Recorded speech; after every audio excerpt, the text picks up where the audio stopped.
এখন কিন্তু লিচুর সিজন চলতেছে, তো যেহেতু লিচুর সিজন চলতেছে লিচুর পুটিং খাবো না এটা তো আসলে হইতে পারে না। যেহেতু খুবই সহজ অল্প সময়, তো আজকে বানাবো লিচুর পুটিং। তো তার জন্য প্রথমে আমি কতগুলা লিচুকে ছেলার পরে এটাকে কাটবো, যেটা আসলে পুটিংয়ের মধ্যে দিব। আর কিছুটা পরিমাণে আমি ব্লেন্ড করে ওইটা জাল দিয়ে ঘন করব।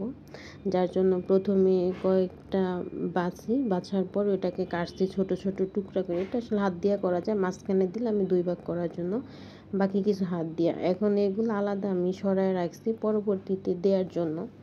আর বাকি যেগুলো থাকবে এগুলো আমি সামান্য একটু পানি মিক্স করে ব্লেন্ড করে নিব। ব্লেন্ডারে করার পরে এর সাথে আমার জাস্ট এটা বানাইতে শুধু আগার আগার লাগবে আর সামান্য একটু চিনি লাগবে, যেহেতু লিচু কম দিছি। তো এই যেগুলো ছিল এগুলো কিন্তু আমার ব্লেন্ডার করা শেষ। এর সাথে আমি কিছুটা পরিমাণে পানি মিক্স করব পাতিলে দিয়ে। যেহেতু পানি অ্যাড করছি তার জন্য সামান্য পরিমাণ চিনি দিতে হবে। আর যেটা মূল উপকরণ আগার এইটা আমি আসলে ঠান্ডা পানিতে কিন্তু এটা মিক্স করতে হয়, গরম পানিতে না। এই জন্য আমি আগে সব কিছু ভালোভাবে মিক্স করার পরে কিন্তু চুলায় দিব। তো এটা আসলে 5 থেকে 10 মিনিটের মতো জাল করলে হয়, বেশি একটা লাগে না। 10 মিনিটের মতো জাল করে যখন একটু ঘন আসবে তখন এইটাকে আমরা নামায় নিব।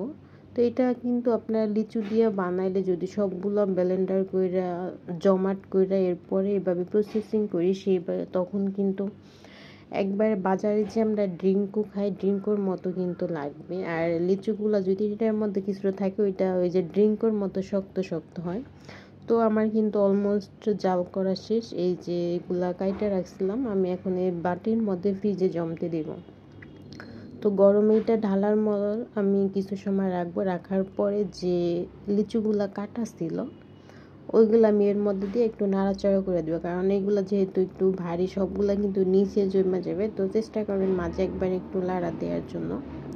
তো এটা সম্পূর্ণ রাখা হলে এটাকে আমি ঠান্ডা হওয়া পর্যন্ত ওয়েট করব। ঠান্ডা হলে আমি ফ্রিজে রাখবো 30-40 মিনিট অথবা 1 ঘন্টার জন্য ফ্রিজে রাখতে পারেন। ফ্রিজে রাখলে একবার সুন্দরভাবে জমাট বাঁধবে। জমাট বাঁধার পর নামাইয়ে এখন খাওয়ার বল আসলেই কিন্তু অনেক মজা লাগে। তবে আমার লিচুর থেকেও সবচেয়ে বেশি যেটা ভালো লাগছে তালের পুডিং। তো আপনারা কে কে ট্রাই করছেন লিচু তাল যে কোনো কিছু দিয়ে কিন্তু পুডিং বানা যায়, আমের সিজন আছে আম দিয়ে বানানো যায়। তো চাইলে আপনারাও ট্রাই করতে পারেন। আসলে আমার কাছে অনেক ভালো লাগে, ফ্যামিলির সবাই অনেক পছন্দ করে। তো যেহেতু লিচুর সিজন বৈশাখ থেকে আপনারাও ট্রাই করেন।